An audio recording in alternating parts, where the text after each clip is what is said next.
what time are you looking at? And then later when you show video, if you have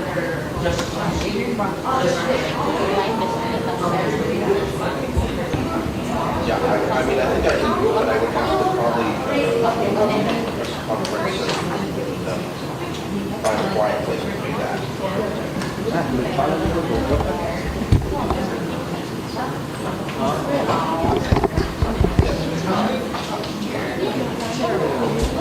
Yeah, I mean, if it's the problem, yeah, is that it might involve maybe a little bit difficult, but I may still be still finishing the press conference. But you know, this for instance, like,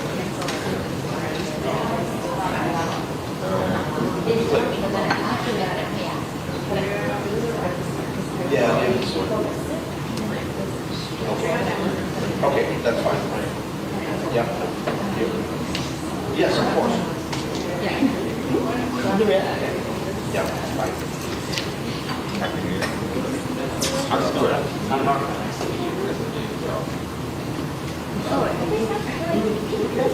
So Stuart looks at the Canadian Embassy.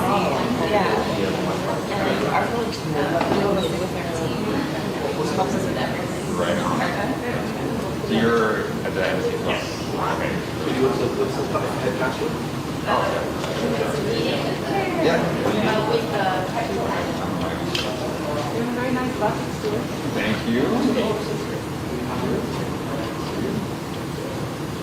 Can I join you over? Hi.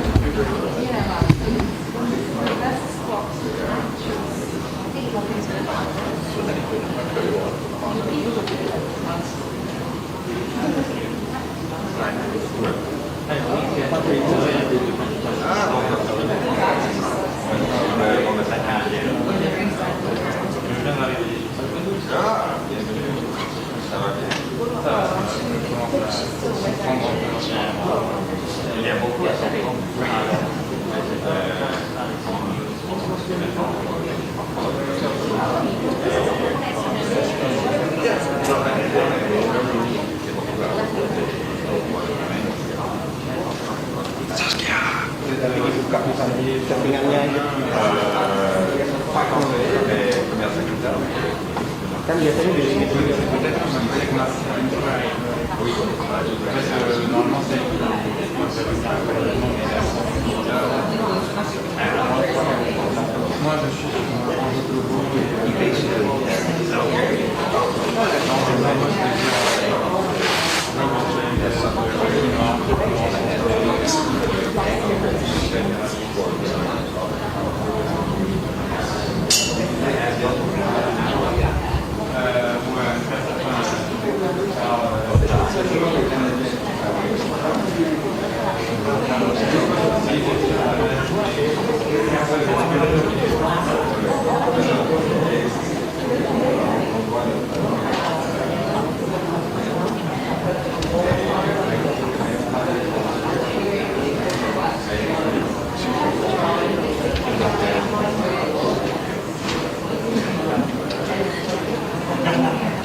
Yeah,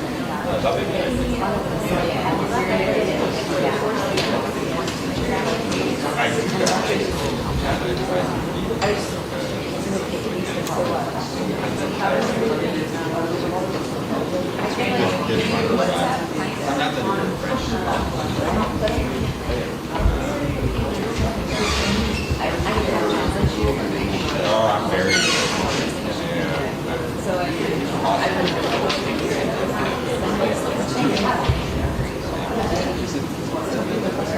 yeah, the West. From not quite the West Coast, probably the East of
That's exactly the reason why I decided to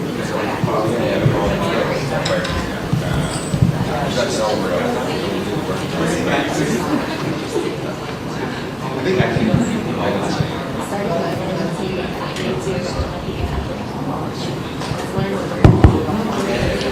We're going to get started in a minute, so if people can come in and take a seat, that'd be great.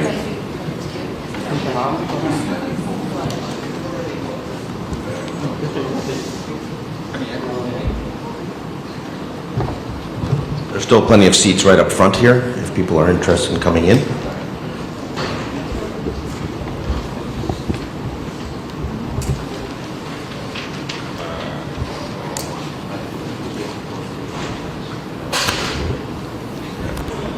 Come on in, there's seats in the front.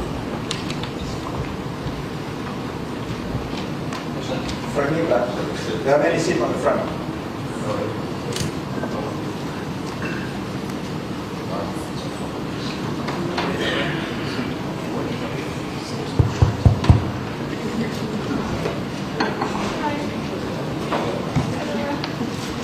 Gustav, there are still seats on the front. Go sit in the front. Okay, I go sit in the front.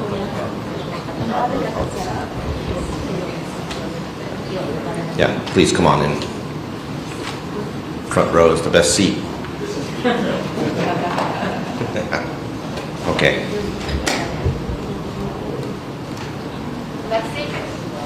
Yeah, everybody okay?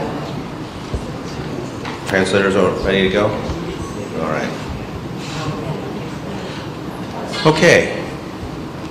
Good morning, and welcome to the launch of the Human Rights Watch World Report 2023, covering all the human rights events of 2022.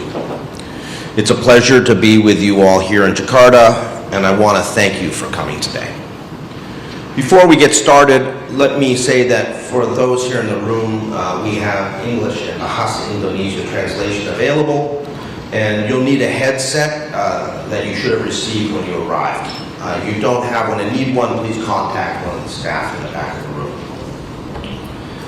My name is Phil Robertson. I'm the Deputy Asia Director of Human Rights Watch. And here's the World Report that we're launching this morning. There are a limited number of hard copies in the back of the room at the registration table where you came in. I should note that the full report is also available for download for free at our website, hrw.org. Human Rights Watch also has a video available there, which we will see in a moment, and country-specific press releases for many of the over 100 countries that we work in around the world. So if you're interested in what's happening in a particular country, in Asia, or everywhere else in the world, it will be on our website. The press release here that we're distributing today is the global press release. Let me know if you need a copy. We'd be happy to get it. Let me also note at the outset that our report online is 712 pages, and that is the correct count for the number of pages. Our printing house here in Indonesia had a mind of its own in printing our hard copies in A4 size, which frankly looks very impressive, but it also resulted in a different page count in the hard copies that are here in the room. So for those who care about the number of pages and want to report that, it's 712 pages. And on the front cover, you'll see a photo of Ukrainian children in Mariupol with the word children handwritten in a sign on the card to try to keep them safe as they fled a war zone. That photo, in fact, is emblematic of how tough 2022 was when it comes to human rights issues. But there was good news and progress as well, and we'll get to that momentarily. Joining us today as speakers, we have Elaine Pearson, to my immediate left, our Asia Director, who flew in from Sydney earlier this week. And of course, Andreas Harsono, our Indonesia Senior Researcher, who many of you already know. The way that we will proceed today is first that we'll see a quick video featuring our acting Executive Director, Tirana Hassan, discussing the report. And then our speakers will give short statements, and then we will take questions. For those who are tuning in from afar, either via Zoom or the Facebook live stream on the Human Rights Watch Facebook page, you can type your questions into the chat boxes on the platform. If you do that, we request that you clearly include your name and your organizational affiliation. We will have our colleague Judy here monitoring those chat boxes, and she will relay the questions to me up here. And since this is a press conference, let me note that both in the room and actually online, we will give priority to questions from members of the media. Obviously, we'll try to get to as many questions as we can in the approximately 1 hour that we have allocated for this press conference. But let me also add that after the press conference is over, we will stick around and happy to take any one-on-one questions you have or do interviews as you like. So without further ado, let me turn it over to my colleague, Elaine Pearson. Oh, excuse me. We're going to do the video first, and then Elaine will speak.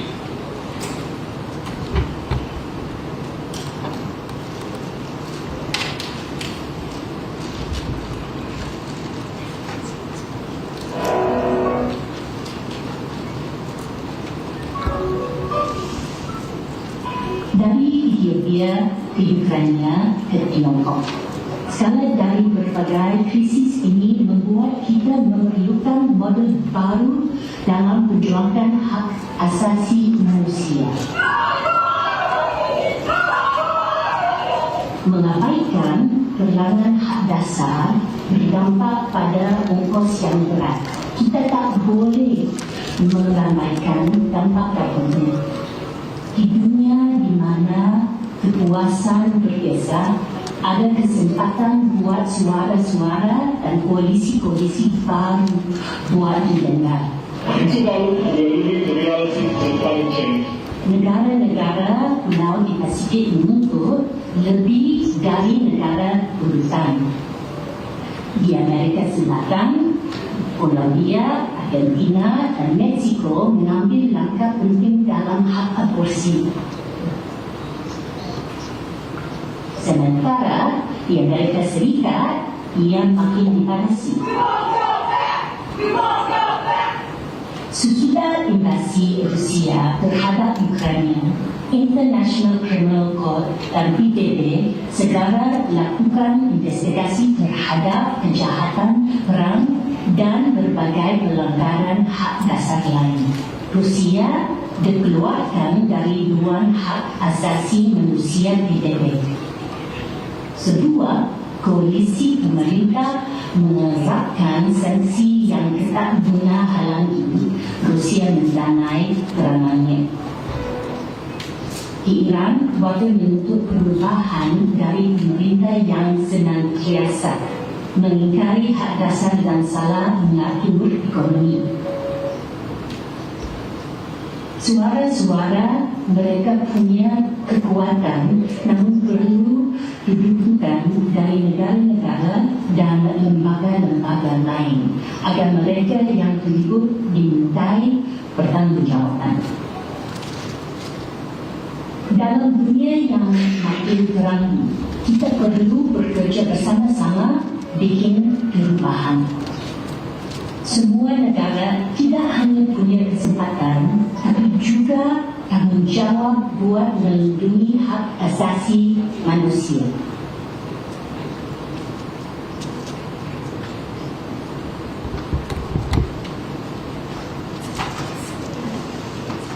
Can we turn the lights back on, please? Okay. Now without further ado, my colleague Elaine Pearson, the Asia Director of Human Rights Watch. Selamat pagi, terima kasih, and thank you all for coming. Across the Asia region this past year, we have seen a frontal assault on human rights and severe aggressions in many of the countries that we cover. Our world report covers 20 countries from across the Asia-Pacific region, from Afghanistan all the way to Australia and Papua New Guinea. And there is a concerning sense of deja vu about the lack of human rights progress in Asia. Once again, we see another member of the Marcos family win an election in the Philippines after a campaign of disinformation. The military junta in Myanmar, once again piling up trumped-up charges and convictions for political leader Aung San Suu Kyi and other political prisoners. Meanwhile, the military commits war crimes. The Taliban is again crushing the rights of women in Afghanistan. And this past August, the UN has said in a groundbreaking report that the serious abuses in China's Xinjiang region may amount to the most serious of human rights violations, crimes against humanity. Authoritarianism is rising, even in the countries that claim to be democracies due to weak institutions prone to political capture. On freedom of expression, governments from Cambodia and Thailand to China and North Korea have used the pretext of COVID to restrict free speech, freedom of expression, freedom of assembly, or freedom of movement. From India, Pakistan to Vietnam, authorities have choked civil society and prosecuted and imprisoned government critics. Here in Indonesia, the passage of a new criminal code with problematic provisions will chill free speech and permit selective enforcement, particularly troubling for minorities. Countries in our region, from Bangladesh, Pakistan to Vanuatu, are bearing the catastrophic effects of climate change, despite most countries in Asia not being the largest emitter of greenhouse gases. And yet those who are peacefully defending the environment may find themselves imprisoned in countries that range from Australia to Vietnam, or worse, even killed in places like the Philippines. Yet courageous people, time and again, still take extraordinary risks to take to the streets, even in places like Afghanistan and China, to stand up for their rights. In Sri Lanka this year, we saw how people power ousted the Rajapaksas after years of misrule, impunity and corruption. Sadly, the new administration there has not improved human rights. In a step towards accountability, we saw China face scrutiny for the first time at the UN Human Rights Council with a narrowly defeated resolution to merely debate the UN's groundbreaking report on Xinjiang. A resolution like that would have been unthinkable just a few years ago of even being tabled, and I think it shows how some governments of the world are fed up with the lack of accountability, the obfuscation and the lies from the Chinese government about these abuses in Xinjiang. But some governments in our region defended China or tried to have it both ways. Malaysia abstained from the resolution. Indonesia said that we must not close our eyes to the plight of Uyghurs, and then shamefully joined Pakistan in voting against the resolution. And this is hypocritical. I mean, it's in stark contrast to Indonesia's position in pressing for more accountability at the international level for crimes against humanity like apartheid that are committed by Israeli authorities against Palestinians. We ended the year with the first ever UN Security Council resolution on Myanmar, which was a momentous step forward for the people of Myanmar. Even if it falls short of UN arms embargo and more concrete measures, it's still a way of getting Myanmar onto the Council's agenda for further multilateral action.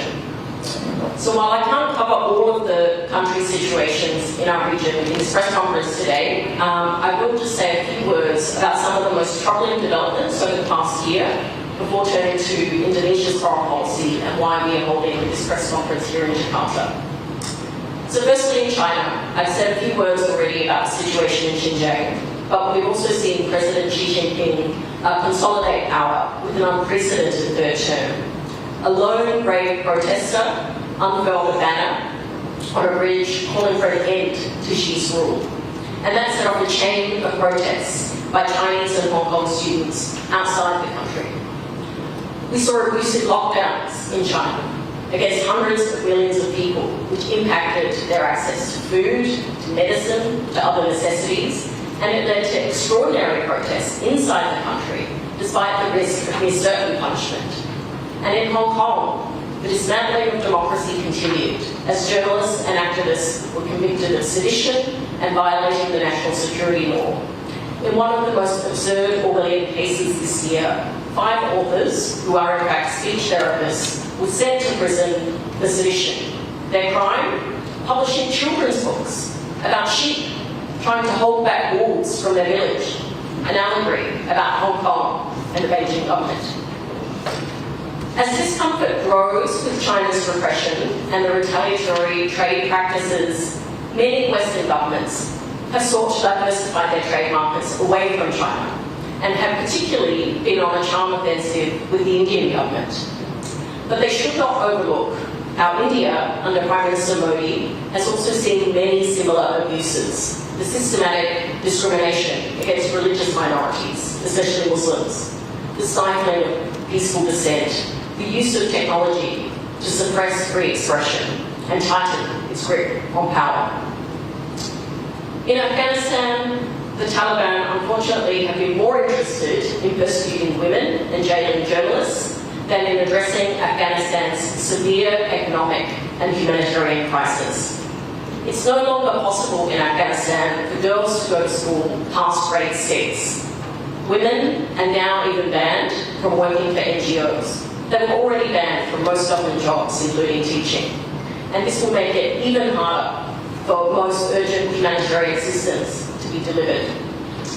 Muslim majority countries and democracies like Indonesia need to keep speaking up for women in Afghanistan and make it clear to Taliban authorities that at a bare minimum, they need to let women and girls learn, work, and move about freely. In Myanmar, well, it's been nearly 2 years since the coup, and the junta continues to commit crimes against humanity and war crimes with impunity, jeopardising the lives and freedoms of millions of people of Myanmar and posing a threat to the entire region. Myanmar's security forces have arbitrarily arrested more than 16,000, killed at least 2,300 since the coup, according to the NGO Assistance Association for Political Prisoners. And they even brought back the death penalty last year for the first time in more than 3 decades. But ending Myanmar's litany of abuses requires action, not just words. Which brings us to Indonesia and why we are holding this press conference here in Jakarta. As you saw in the video, the theme of this year's World Report is really about presenting a new model for global leadership in the world, and that all governments, big and small, have a responsibility to stand up and protect rights both within and across country borders. This is an opportunity for Indonesia to step up. We see Indonesia keen to play a greater role in world affairs, successfully chairing the G20 last year, and this year we urge Indonesia to use the ASEAN chairmanship effectively to resolve the crisis in Myanmar. The world's response to Russia's invasion of Ukraine shows what is possible when governments work together. But the people of Afghanistan and Myanmar quite rightly ask, where was the international community's conscience when their daily lives were shattered and their democratically elected governments overthrown? As chair of ASEAN, Indonesia should take steps to hold the Myanmar junta to account for its failure to implement the 5-point consensus, which was agreed in April 2021. Over the past 20 months, the junta's stubborn resistance to implementing the 5-point consensus really puts ASEAN's credibility on the line. Rather than halting attacks, as called for in the 5PC, the junta has merely ramped up its abuses. Last October, ASEAN agreed to set clear benchmarks for implementation of the 5-point consensus and said that foreign ministers will monitor progress. Indonesia, as ASEAN chair, should take the lead in a review of the Myanmar junta's lack of compliance with the 5-point consensus. Now, this is consistent with Article 20 of the ASEAN Charter, and ASEAN should consider suspending Myanmar for its repeated failure to uphold the bloc's commitment to a people-oriented, people-centred ASEAN. This year will be critical, as the Myanmar junta says that they will hold sham elections, and ASEAN should give no legitimacy to this charade. Instead, Indonesia should be working with a smaller group of like-minded governments to take concrete measures to stop the junta from violating the rights of its citizens, and tell the junta that there will be no support for any elections until all political prisoners are freed and there is a genuine commitment to restore the democratically elected government. Inaction not only prolongs the suffering of people from Myanmar, but it also affects other ASEAN nations. In recent weeks, we've all seen the boats of Rohingya refugees that have washed up on the shores of Indonesia's Aceh province or pushed back from Thailand and Malaysia. A regional solution that holds the junta accountable is the only long-term solution. Most Rohingya want to go home, but they want safety, they want equal treatment, they want their land back, and they want the perpetrators of ethnic cleansing and acts of genocide held to account. My colleagues will have more to say on Indonesia's domestic situation, and particularly the comments yesterday by President Jokowi acknowledging past abuses, which was a significant step. But what we need now going forward is proper accountability for the victims of those abuses, and a genuine commitment going forward to safeguarding human rights for everyone. Thank you. Thank you very much, Elaine. Now we're going to turn the floor over to our senior researcher for Indonesia, Andreas Harsono, who's going to speak about the situation in Indonesia. Terima kasih. These are the summary of what happened last year in Indonesia. Of course, Indonesia was in the spotlight during last year, hosting the G20 summit in Bali, amid international tension caused by the war in Ukraine and also friction between the US and China. Last year, the Indonesian government frequently violated basic civil and political rights, especially of minorities based on religion, ethnic, social, gender, and sexual orientation grounds. Military and police abuse rights across the country with impunity, especially in Papua and West Papua provinces, where diplomats, foreign rights monitors, and international media are largely excluded.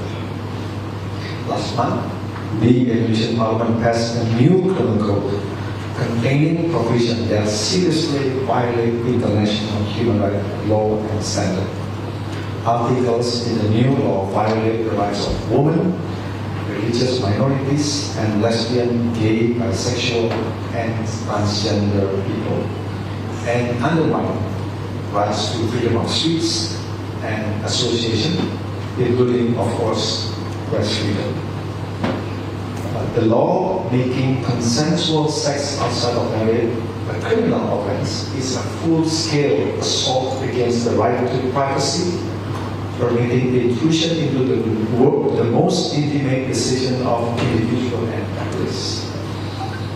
Indonesia, you might know that, has millions of couples without marriage certificate who will be theoretically breaking the law, especially among indigenous people or Muslims in rural areas who marry only using Islamic ceremonies called kawin siri. While the crimes of sex or cohabitation outside marriage can only be prosecuted on the complaint of the husband, wife, parents, or children of the accused, it will disproportionately impact women and LGBT people who are more likely to be reported by husband for adultery or by their families for relationship they disapprove of. Of course, until now, same-sex couple cannot marry in Indonesia, so this clause in the new criminal code also effectively renders all same-sex conduct illegal. This is the first time in Indonesia history that adult consensual same-sex conduct have been proscribed by law. Articles in the law also maintain the criminalization of abortion with some exception. Such provision violate women's and girls' rights to comprehensive and inclusive sexual and reproductive health education and information. They also negatively impact women's and girls' ability to protect their health, make informed choices about their bodies and having children, and can lead to unwanted pregnancy, which can affect a range of rights, including ending a girl education, pendidikan buat anak perempuan, contributing to child marriage, as well as putting women and girls' health and life at risk. The new criminal code also increase the blasphemy part from 1 to 6 articles, albeit with a shorter jail term providing a maximum 3 years for blasphemy, and for the first time include an article outlawing leaving a religion or belief as apostasy. This new criminal code marks a global trend to either not enforce blasphemy laws or to scrap them altogether. The new law also provides that the government will recognize, quote, any living law, unquote, in a country, which is likely to be interpreted, extend formal legality to hundreds, more than 700 Sharia-inspired regulations imposed by local officials in areas across the country. Many of these regulations discriminate against women and girls, such as hijab, dress code, mandatory jilbab dress code, female genital mutilation, and many other regulations that discriminate against LGBT people.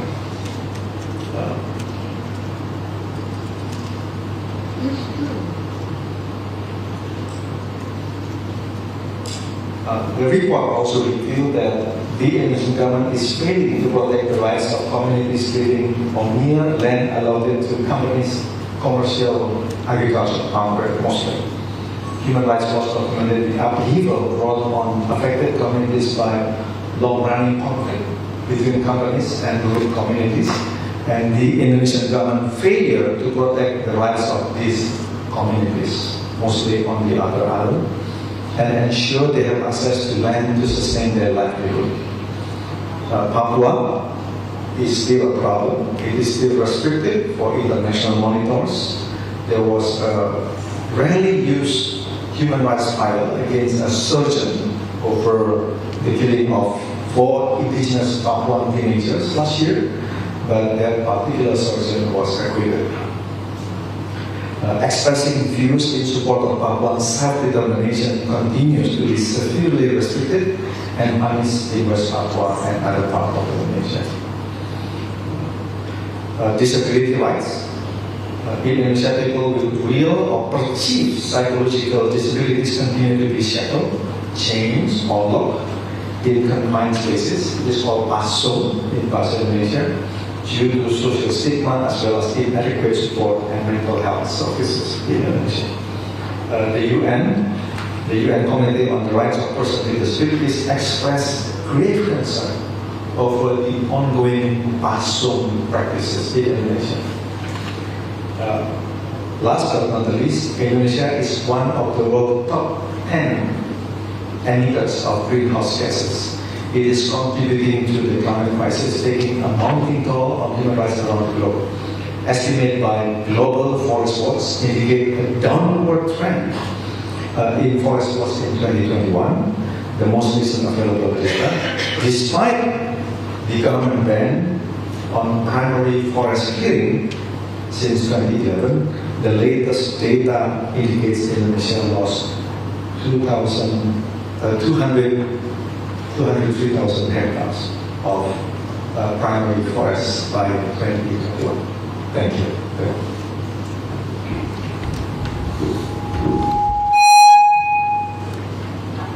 Sorry about that. Thank you very much, Andres. So now we're going to turn to questions. As I mentioned at the outset, we are going to give priority to questions from the media. I'm going to start here in the room with questions here. I believe we have some microphones available for people to ask questions. If you have a question, please indicate your name, your media affiliation, and which of the panelists you are actually directing the question to, so that we're able to respond as quickly and effectively as possible. So the floor is open now. Please put your hand up and indicate if you'd like to ask questions.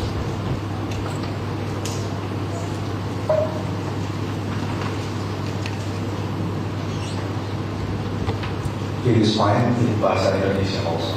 Please go ahead. Yeah. You have a microphone for me?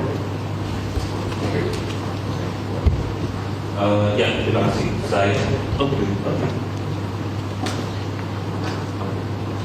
Selamat siang, saya Maki, jurnalis dari Desk Internasional Kompas. Saya ingin menanyakan mungkin mengenai Myanmar.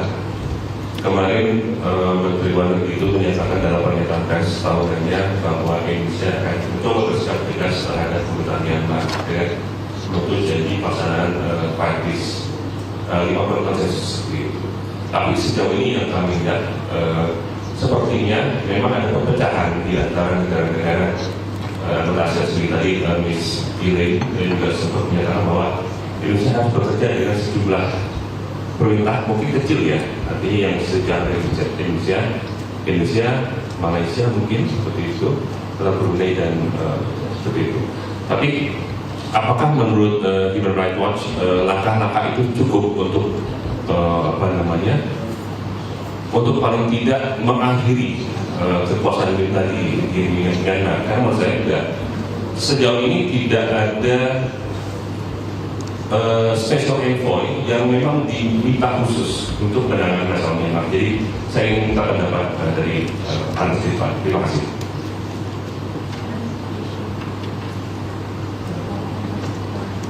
Okay, we'll turn it over to Elaine.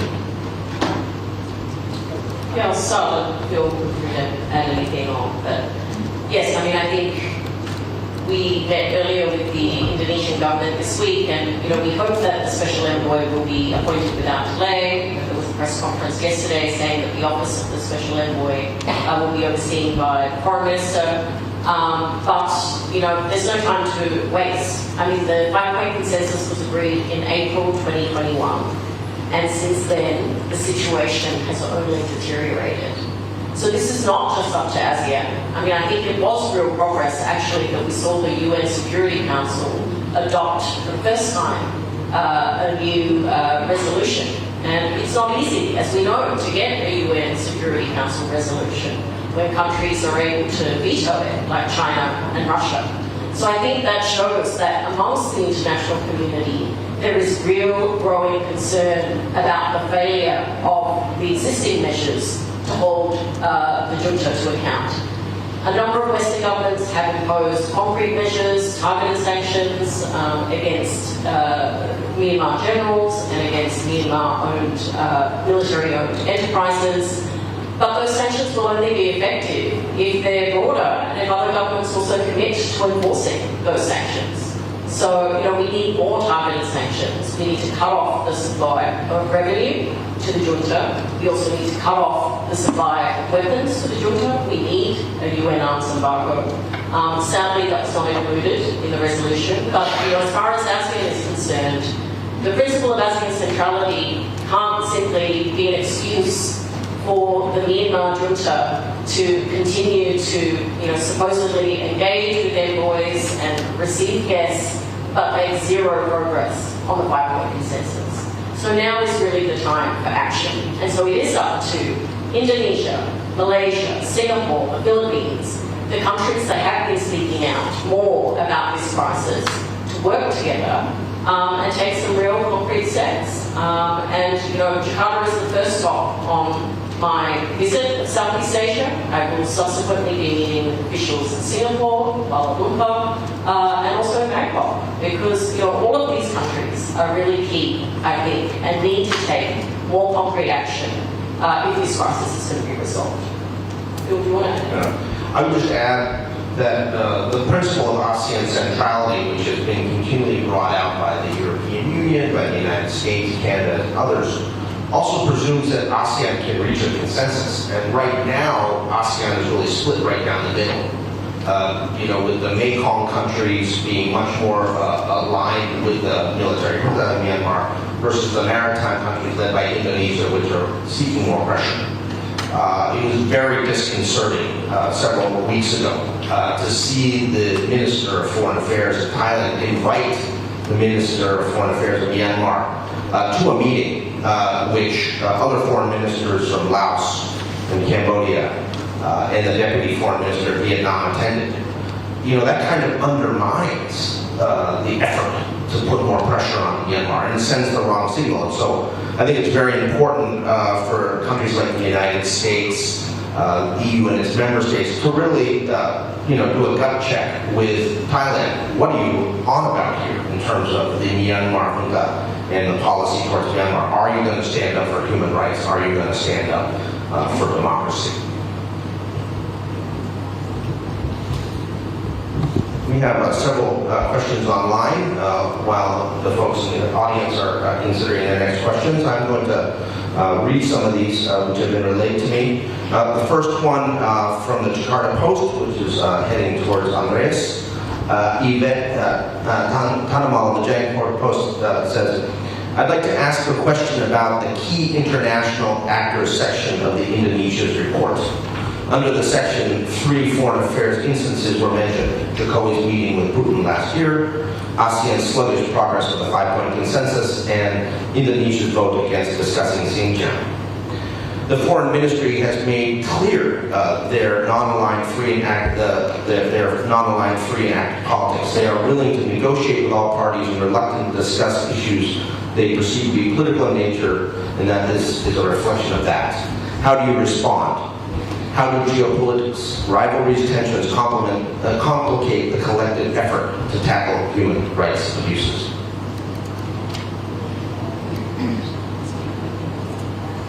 So, I'll quote my colleagues.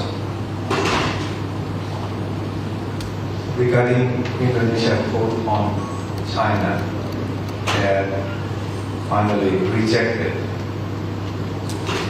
a discussion, a deliberation of the UN Human Rights Report on Xinjiang. We were talking with the Indonesian Ministry of Foreign Affairs about that. Of course, they repeated the same argument.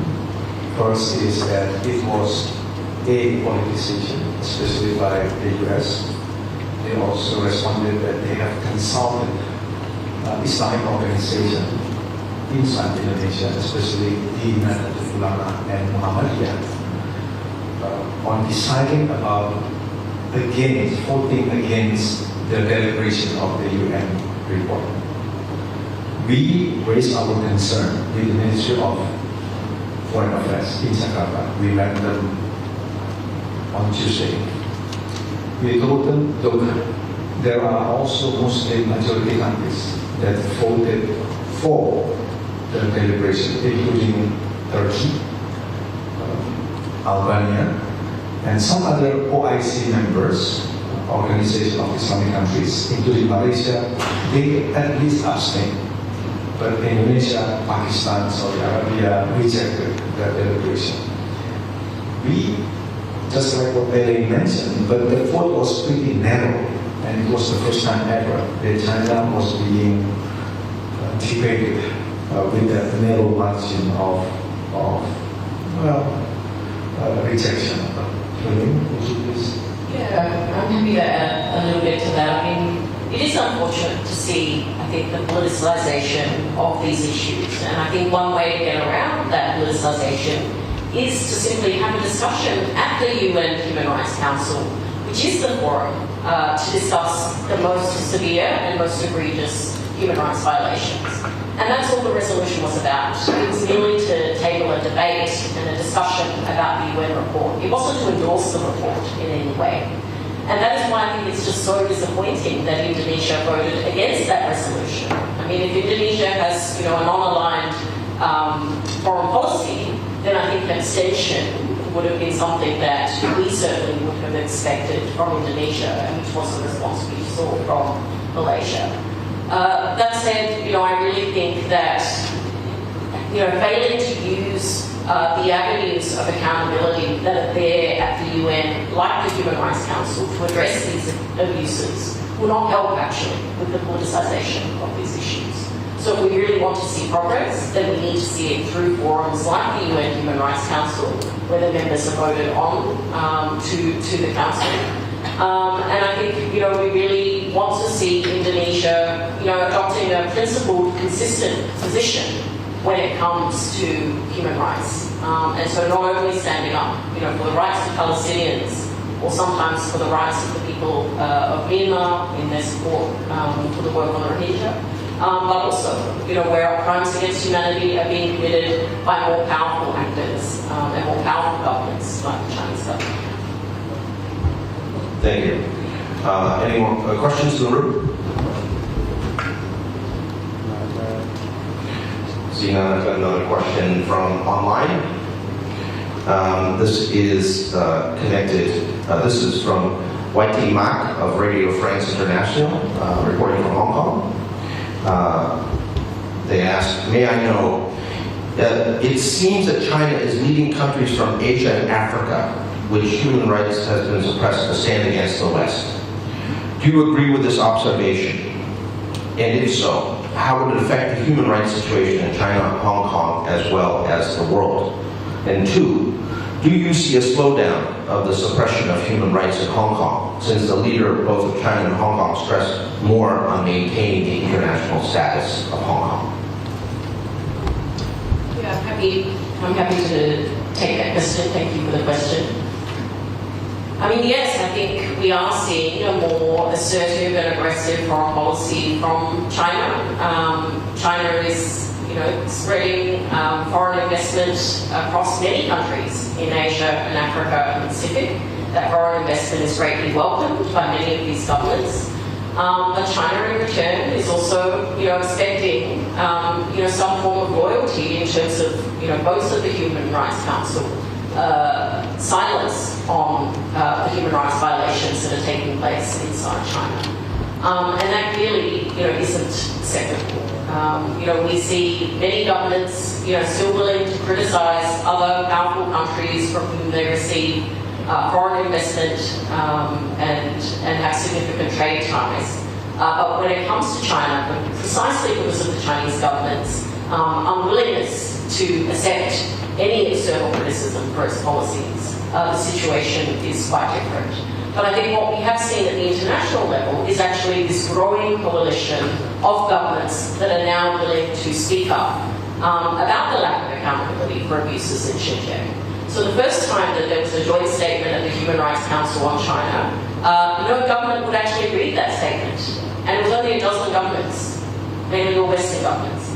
The last statement at the Human Rights Council, I believe it was 47 governments from every region around the world.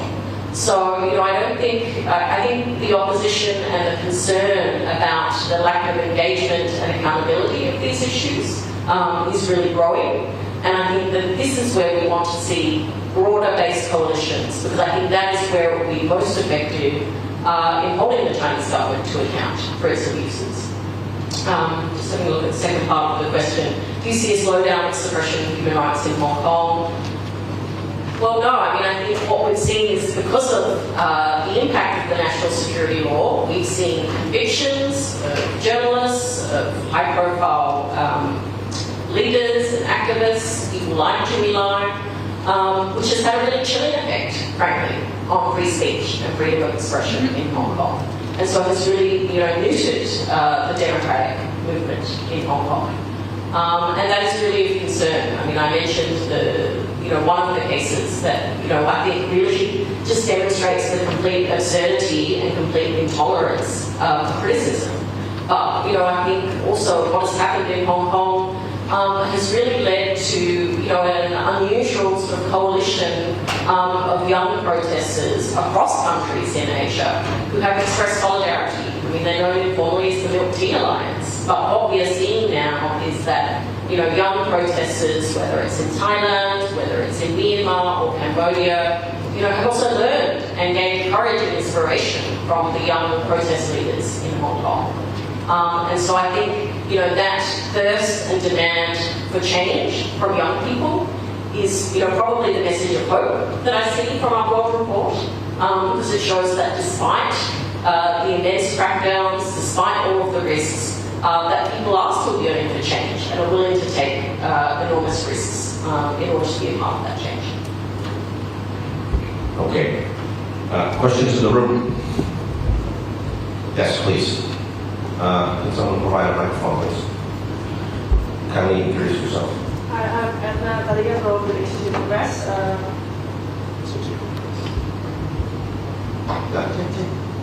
I think I'm going to back to the question about Myanmar, as you mentioned about your pressure to ASEAN, to Indonesia as the leader of ASEAN this year. So how realistic that for you to see Indonesia will solve the problem in Myanmar? Do you think that we have Indonesia may rise the chance to solve it or not? Thank you. Thank you for the question. I mean, I hope Indonesia will rise to the challenge because I think, we're about to see the second anniversary of the military coup in Myanmar. And things have gotten worse, not better, in those past 2 years. So, I think ASEAN has been very patient with the junta. They have, exhausted, I think, a lot of the opportunities for dialogue. And instead, we've seen the junta really use that process of the 5-point consensus simply to kick the can down the road. And, they're hoping that the international community will lose interest. So in terms of, whether Indonesia will rise to the challenge, I certainly hope that they do. I think, we are looking to Indonesia for leadership at this time. We know that Indonesia, wants to be a respected voice in the international community as a Muslim majority democracy. And we need countries like Indonesia to rise to that challenge and to play that role. And so I think this is the perfect opportunity this year as the chair of ASEAN to take that forward. Will it be easy? No, of course it will not. Not knowing, knowing that, the governments that are within ASEAN, knowing, the principles of non-interference, knowing that there will be, there has been a lot of pushback from Myanmar authorities. So to do this, I think it will require really, a lot of attention from Foreign Minister Retno Marsudi and from the Indonesian government. And I really hope, for the sake of the people of Myanmar, that Indonesia does rise to that challenge. Okay, we have another question online. This is from Torres Gavilan from Rappler in the Philippines. President Ferdinand Marcos has repeatedly said and assured international bodies that human rights is a priority under his administration. But as you indicated in your report, there is still much to be done. In the list of things he should do, where should holding former President Rodrigo Duterte accountable and responsible for the massive killings under his watch be placed? Should this be a priority? What's the implication if this continues to be ignored? Well, have a go at answering that question. But Phil, I think since you supervise the Philippines, so please weigh in. I mean, I think, we have seen other crimes against humanity committed, within the ASEAN region. We talked a lot this morning about Myanmar, but also the killings of thousands of people in the Philippines under Duterte's war on drugs.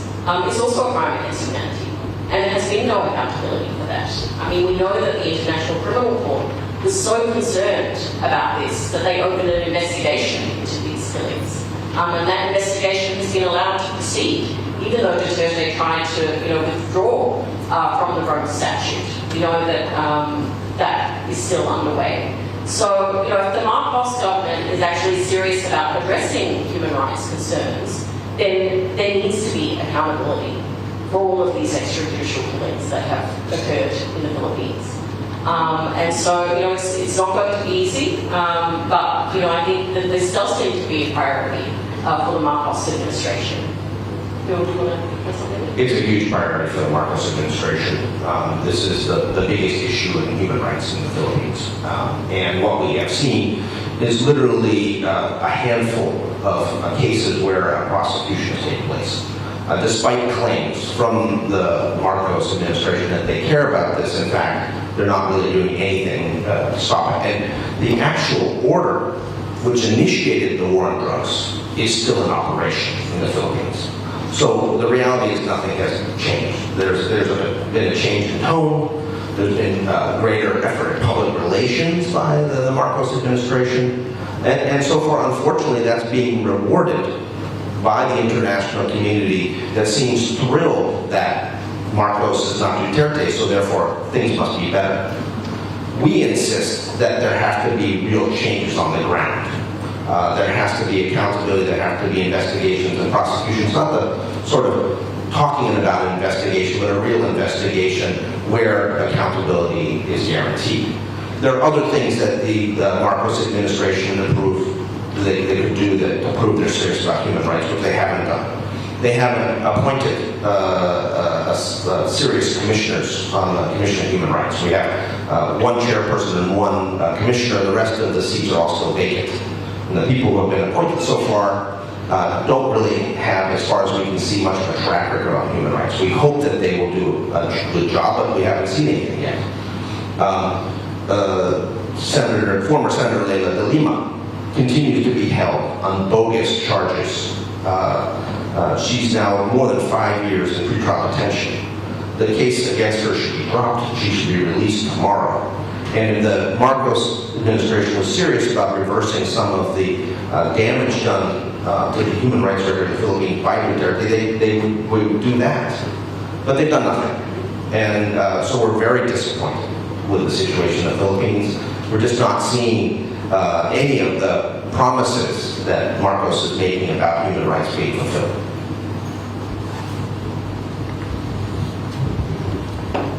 Questions in the room? Yes, please. I have a loud voice, I don't need a microphone. Oh, we have people online though, so we need to ask you to use the microphone. Over here. Mustafa Margadi, NOS News, Dutch Public Broadcasting. I think this question is going to be aimed at Andreas and Phil. We've touched upon the Rohingya situation. Could you explain to me why there is no cohesive plan from countries surrounding the Gulf of Bengal and the Andaman Sea to set up a search and rescue structure to save people who are there floating for months, sometimes 40 days? And what role can Indonesia play as the head of Asia and the country that has been getting the bulk of the Rohingya these last 2 months? Thank you very much. You know, it's shocking that now, almost 8 years after the 2015 boat people crisis, we still have Rohingya refugees in boats floating away on the high seas to their deaths. We just saw the UNHCR come out with a statement a week or so ago, stating that they think that a boat with more than 180 people have been lost, have disappeared. You know, that is shocking that this is continuing to happen.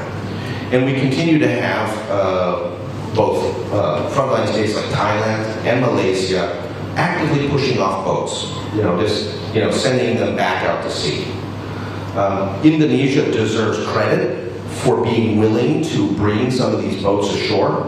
I think it's the Achinese fishermen that actually should be awarded a gold medal for their humanitarian service to Rohingya refugees, because they're the front line and they're the people who are standing up for the principle of the law of the sea, that you have an obligation to help people in distress. And this is a code that fishermen and others believe at sea. But there needs to be some sort of concerted regional effort to change the policy. We raised this issue with other diplomats in Jakarta about, for instance, the Bali process, which is supposed to be dealing at a regional level with issues of trafficking and people's migration. And so far nothing has happened there. So there's a call to try to revive that dialogue and make something happen.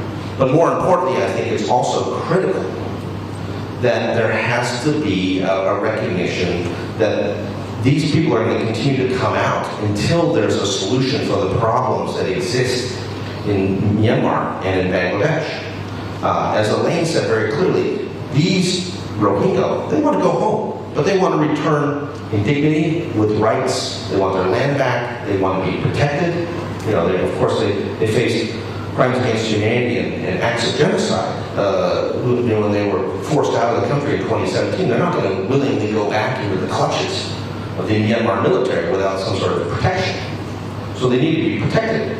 And Bangladesh has to recognize that they have to also be protected as well. And we're seeing more and more predations and problems for the Rohingya in the refugee camps. So with that kind of situation on the ground in both Myanmar and in the camps in Bangladesh, of course the boats are going to keep coming out. And there needs to be a serious response led by Indonesia as the ASEAN chair and as the co-chair of the Bali dialogue, the Bali process dialogue, to do something about it.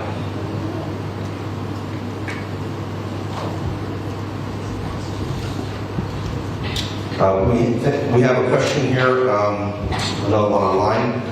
This is from Sweetie Wee from the New York Times. You noted that President Jokowi's acknowledgement of gross human rights violations over the past decades was significant. Why do you say this is significant? Do you think the government would hold anyone accountable for the abuses and the victims to be given any restitution? Thank you. I mean, I'll start and then Grace, I think you add some more. But I mean, I think it's a significant step forward, largely because for so many years in Indonesia, despite the record and the information about these abuses, we've seen complete denial, we've seen a wall of silence about these abuses and an unwillingness to acknowledge that they took place. But, simply, acknowledging and apologising for past abuses that occurred more than 20 years ago is not adequate. It's not sufficient. We need to see that there is genuine accountability taken. We want to see the perpetrators of these abuses prosecuted. And the victims of these abuses have suffered already for so many years. It's taken them such a long time. Why should they have to wait for 20 years to hear this apology from an Indonesian president? So this is really the first step. And Andreas, maybe you want to say a bit more about what should come next. My first reaction when listening to President Jokowi's speech yesterday was, this is too little, too late. I'm not saying that this is wrong. I believe that this is the right step forward, but it is too little, too late. Why too little? President Jokowi mentioned 12 cases. If you take a look at the list, it includes 1965, a major mass killing in Indonesia, the mother of all mass violence in Indonesia, killed at least between whatever person that you believe, 760,000, according to the Sukarno government, killed, or a military and army general, 3 million killed. That is a major killing. But if you take a look at the remaining 11 cases, they happen one in Sumatra, Lampung, and then some in Papua, Wasio and Wamena, and Aceh. I said that it is too little because from Sabang to Merauke, from Aceh to Papua, there are mass killings. President Jokowi did not mention Kalimantan, the killing of ethnic Chinese between 1967 until 1969, the killing of ethnic Maluris, at least 6,500 were killed between 1997 and 2001, beheaded. I tried to find ethnic Maluris to find the mass grave. Of those at least 6,500 killed, only one mass grave was found. Biak Masega, 1998. Wamena Masega, 1977. Ambon, between 1999 and 2004, 10,000 killed. Alternate Halmahera, 15,000 killed. Between 1999 and 2004, 15,000 killed. So it was too little. It was way too little. With the Maluris, my wife is ethnic Maluris from Pontianak.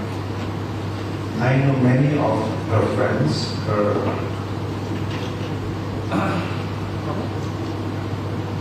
relatives.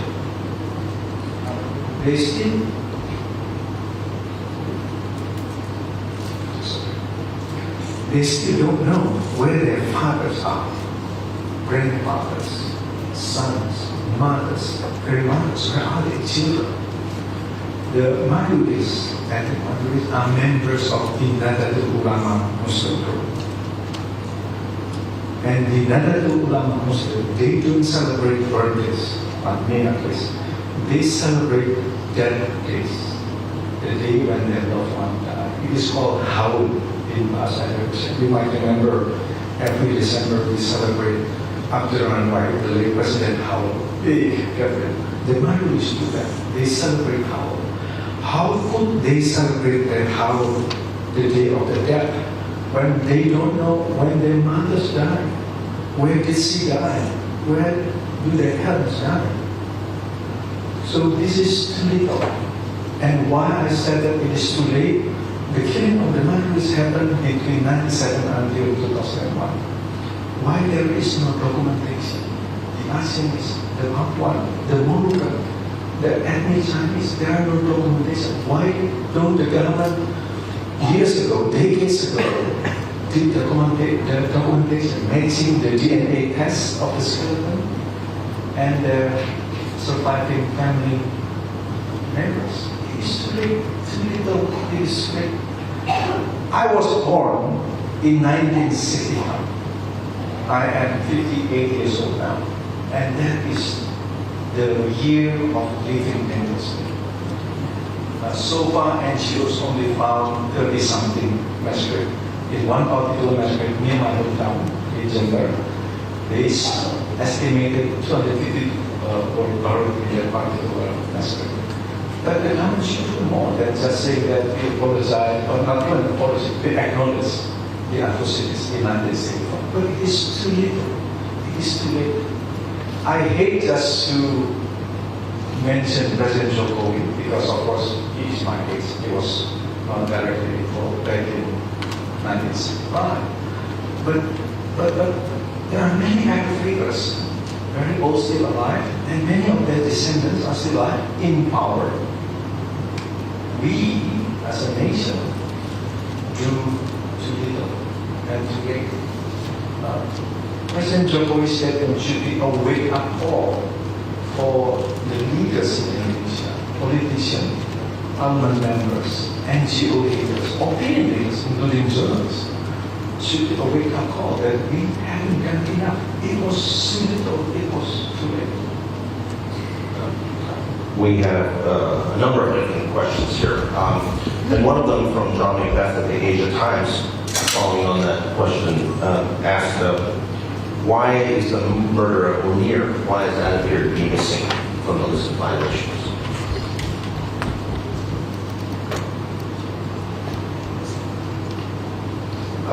Well, I don't know. It's John Macbeth should ask President Jokowi himself why the murder of Indonesia leading human rights defender in 2004 was missing from the economic report. But again, it reiterated my impression that it was too late, it was too little. There are so many people like Munir, local human rights defenders.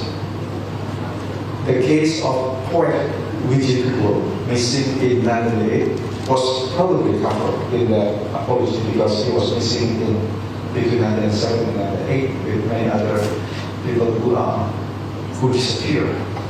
But not only Munir, there are many other local human rights defenders in Aceh, in Papua. They were missing in Bia, in Kalimantan, in Sulawesi, also not Sulawesi, Northern Molucas Island, Southern Molucas Island, East Timor. Don't forget East Timor. There are still many human rights defenders who were missing, despite being reported by the UN sponsor JICA report.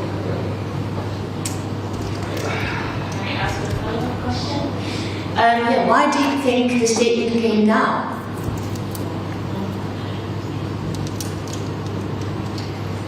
Need your mic.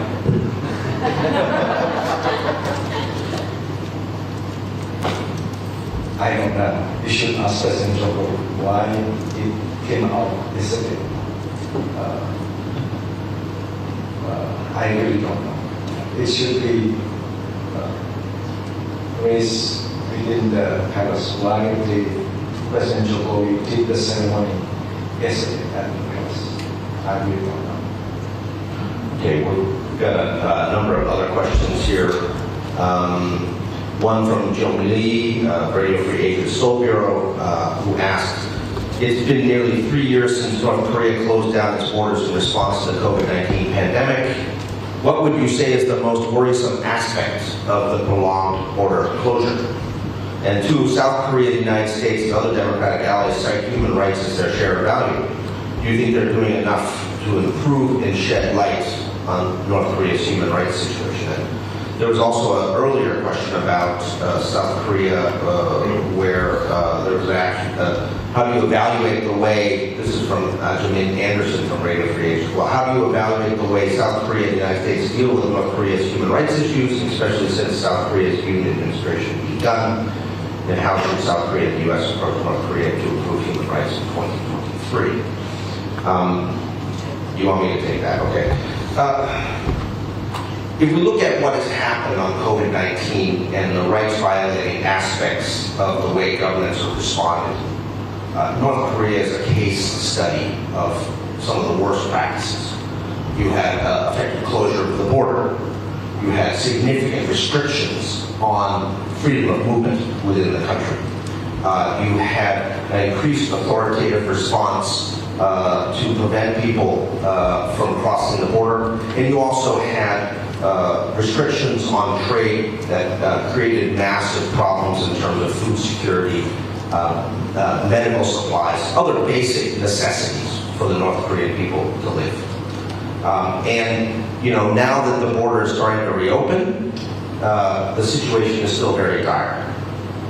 People were making a lot of news about prior to COVID, where the sort of gray markets, these informal markets had sprung up where people were able to do trading, and this offered some greater local level freedoms for people. All that is gone. What we are seeing is the North Korean government trying to claw back effective political control over the people of North Korea using the COVID pandemic to do so. And, at the same time being completely non-transparent about what has actually happened there, the number of deaths. You'll recall for a long time during the COVID pandemic that North Korea claimed that they had no COVID cases, which no one really believed. North Korea is a case study of how to use pandemic restrictions to violate rights. And our view is that the United States, South Korea, and other countries, Japan, need to be placing human rights issues at the center of its engagement with North Korea. Too often, what we've seen is a focus on the nuclear proliferation or the proliferation of missile technology means that human rights issues get pushed off the table as if they're somehow not connected. But the reality is the repression of the North Korean people. It is their pervasive fear of their government that freezes them in place and makes it impossible for them to resist or protest against a massive diversion of very scarce resources by the North Korean government to weapons of mass destruction. So human rights issues and these other issues of nuclear proliferation and missile technology, they're all wound up together. And it can't be separated. And unfortunately, it has been. And what we're hoping is that with the President Yoon's administration in South Korea, we will see a change in policy that will recognize that there has to be an active effort on human rights issues, even if North Korea doesn't like it, even if North Korea bangs the table and says you can't talk about these things. These issues need to be talked about. They can't be pushed aside. And that is what came. There needs to be a global coalition that recognizes what North Korea has done, which is the crimes against humanity and incredible abuse against people, is an affront to the international community. It's an affront to the UN system of international human rights protection, and it must stop. And that has to be prioritized, not just pushed aside. Okay, so we have questions from... Okay, yes, please go ahead. Please introduce yourself. Halo, ini dari KBR. Saya ingin menanyakan kepada Mas Andres Arsono. Iya, tadi beberapa poin sudah disebutkan dalam report untuk Indonesia dan beberapa isu seperti KUHP, juga disabilitas, mantan anak dan juga Papua.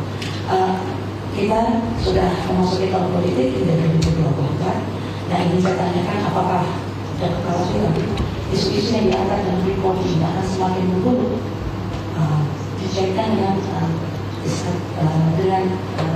kalkulasi politik di tahun 2024 dan apakah ada langkah-langkah yang bisa dilakukan sekarang untuk menjaga hal tersebut terjadi. Terima kasih.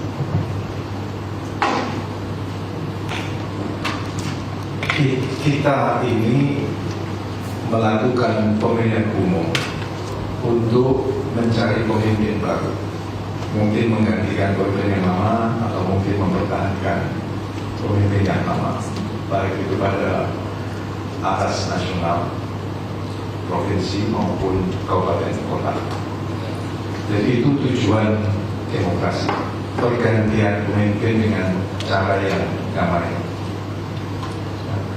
Kalau tidak menggunakan demokrasi, setiap kali terjadi perubahan pemimpin itu bisa berdarah-darah.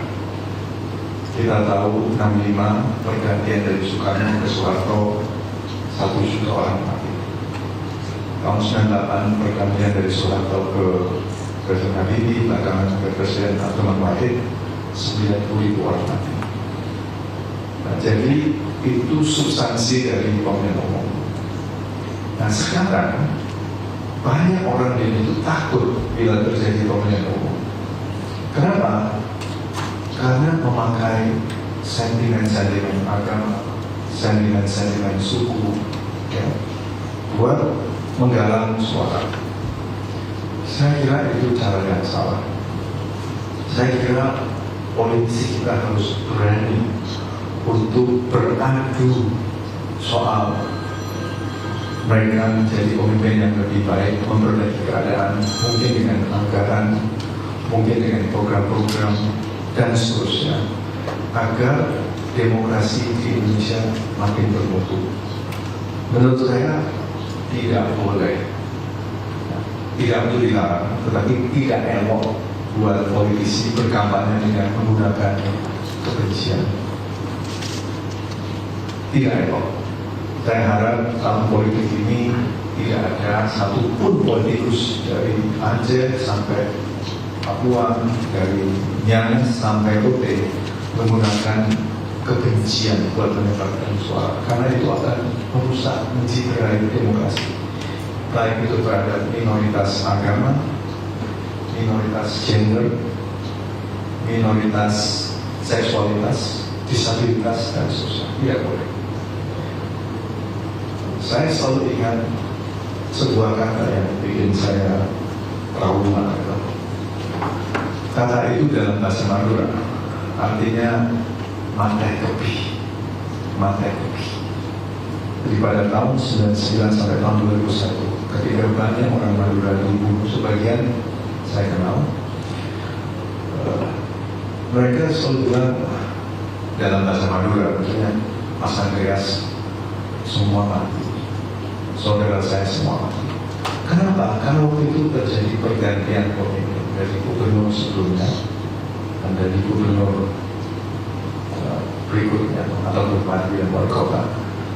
Berbahaya sekali menggunakan sentimen-sentimen kebencian ya, di dalam pergantian pemimpin. Kita tidak boleh lakukan. Tapi saya tahu bahwa dilarang juga tidak mungkin. Ada kebebasan berekspresi yang secara ideal harusnya tidak membatasi berbagai macam sentimen ini yang di Indonesia. Tetapi ketika sudah ada kata bunuh, bakar, binasa, musnahkan dan seterusnya, saya kira harus ada upaya-upaya yang serius buat menghindari para politisi kita menggunakan kata-kata yang berbau kekerasan. Begitu Pak Fitri. Terima kasih. Thank you. We're getting down to it. There's a lot of questions that still coming in line, so I'm going to try to address a few more of these before we close. We have two questions actually from Don Wiseman from Radio New Zealand Pacific. Both of these I think are from Lane. The first is the Australian Prime Minister is currently in PNG, Papua New Guinea.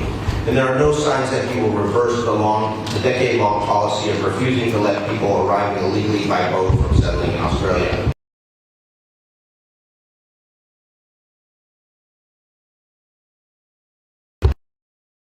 Australia's continued refusal to take them. And another more specific question about Papua New Guinea. Given the horrific election in Papua New Guinea last year, what is Human Rights Watch hoping the Papua New Guinea government will do? Yeah, I mean, I think this policy of offshore processing that has been implemented by Australia over the past, decade now, is really a stain on Australia's international human rights reputation. I mean, it has placed people in miserable conditions on remote Pacific islands for no good reason except to say that people are not welcome in Australia. And it has had lasting impacts on the mental health of people that have been subjected to those cruel conditions. And I've seen it myself. I visited Manus Island twice. And I find it unacceptable that there are still people today, 10 years later, who are missing their family members, who have missed out on work opportunities, on study opportunities. There's still almost 200 people in Papua New Guinea and Nauru. And the Australian government, needs to deal with this. The right thing to do is to bring them to Australia, wherever they end up being settled long-term. We know that some of them may end up in the United States, or in Canada, or in other countries. But these people have suffered enough, and so it's time for that policy to end. Is there a second question about PNG's election? Yes, that's right. So, I think the issues, we have a chapter on Papua New Guinea in our world report this year, as we do every year, and I think, the challenges for the PNG government remain the same. This is a country that is very rich in natural resources, and yet because of persistent mismanagement of the economy, because of persistent corruption, because of weak political structures, we continue to see so many people living in poverty in Papua New Guinea, and the status particularly of women in PNG, and the risks that they're exposed to in terms of violence against women, really need to be addressed. And we have seen some movement in the PNG Parliament to address the issues of violence against women, but frankly we need to see more than political will. We actually need to see perpetrators of these abuses who have engaged in domestic violence that have sometimes resulted in the killing of women in Papua New Guinea held to account. And that means prosecutions, and that means convictions. And that again is something that we're really not seeing in more than a handful of cases. Okay. We have a question about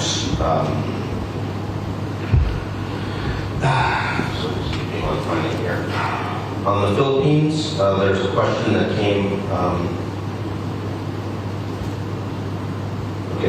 from the Christian Science Monitor, Marceludis.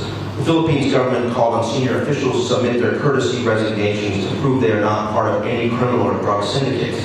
Interior Department Secretary Ben-Hur Avalos admitted that the move is a shortcut, but stressed that it would allow the police force to start fresh. What is your take on this? Does this move ensure that those responsible during the bloody drug war are brought to justice, or does this just allow abusers to evade accountability? The short answer is that trusting the police to voluntarily resign if they were somehow involved in abuse is a recipe for nothing happening in the Philippines.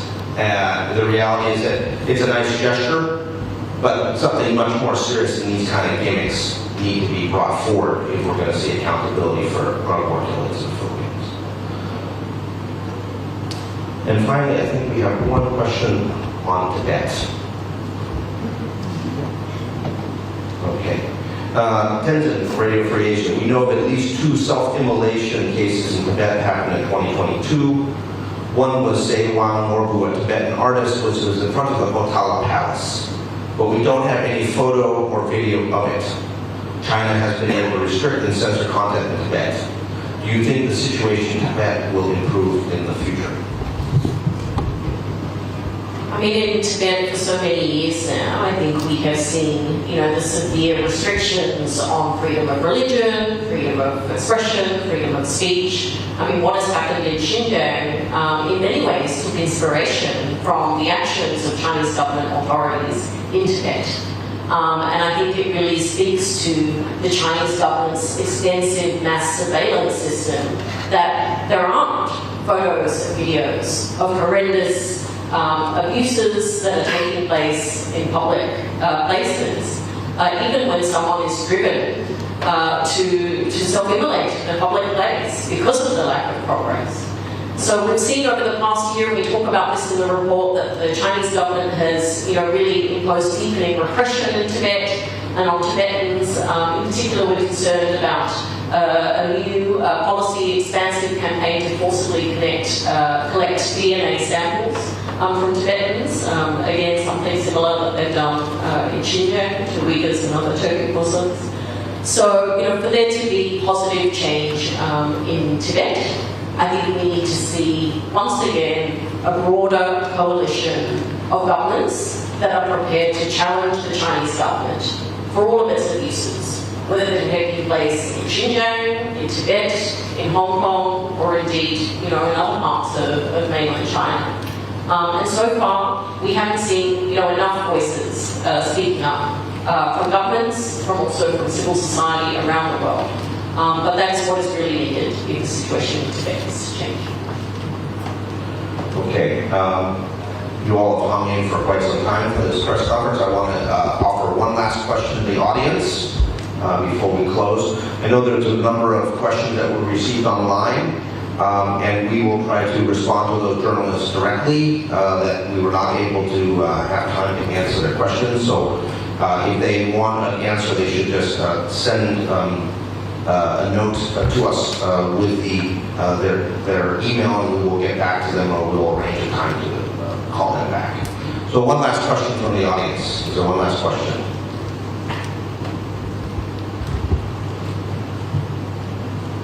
I guess we answered all the questions. Okay, here we go. In the back, please. Okay. After all this time, Can you introduce yourself, please? oh yeah, my name is Tina Maya and I'm a student from University of Indonesia. I'm press also, student press. After all this time, will ASEAN and us still discuss about the principle of non-intervention of ASEAN? If, there is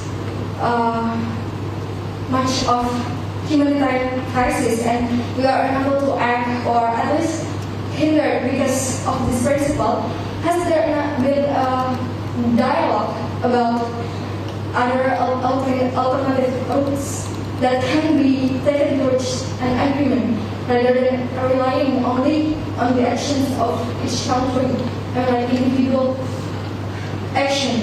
And has there been any progress in dialogue about solving humanitarian crisis that can solve something like principal intervention?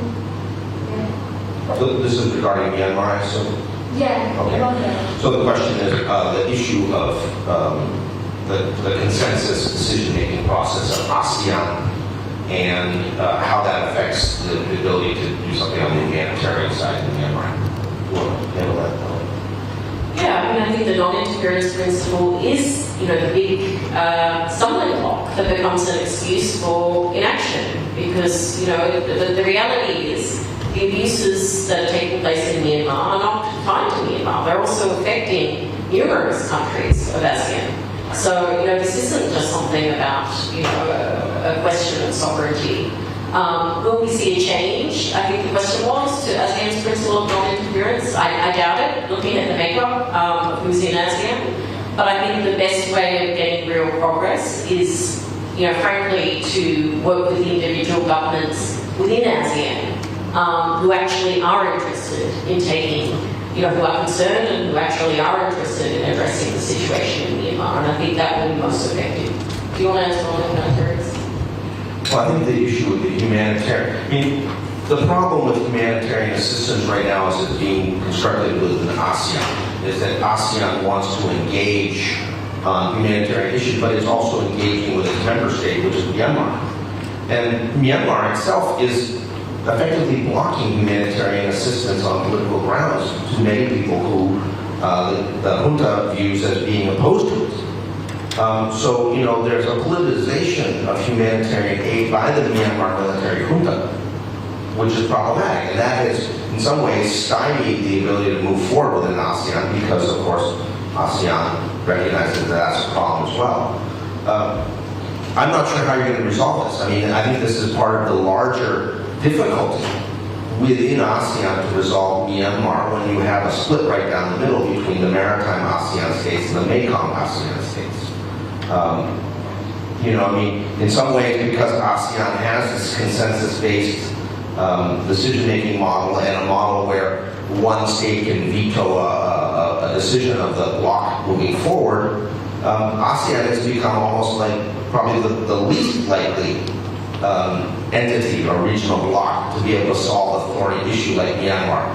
But at the same time, the international community, from the UN the Security Council to all the various states, are saying that ASEAN centrality is clear. So I don't know how you square the circle on the fact that ASEAN can't really make a decision. And this is why, you know, some really inspired leadership on these issues is going to be so critical from Indonesia.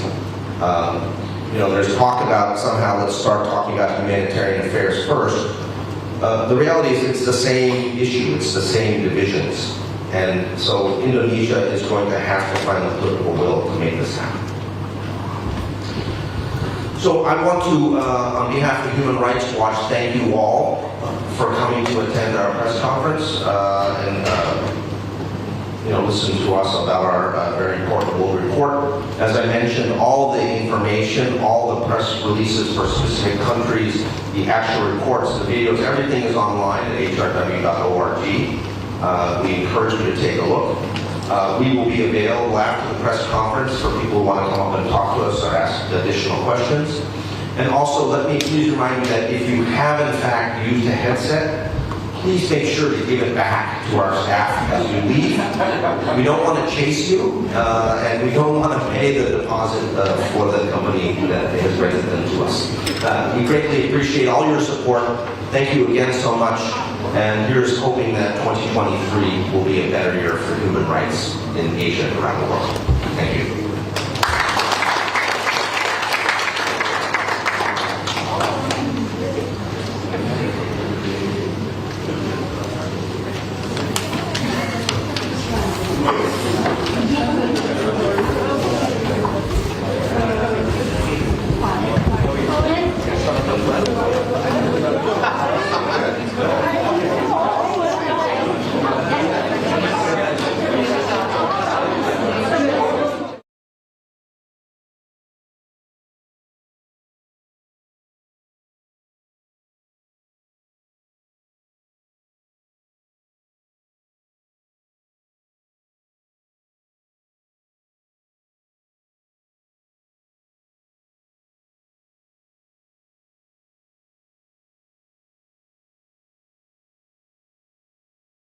Thank you.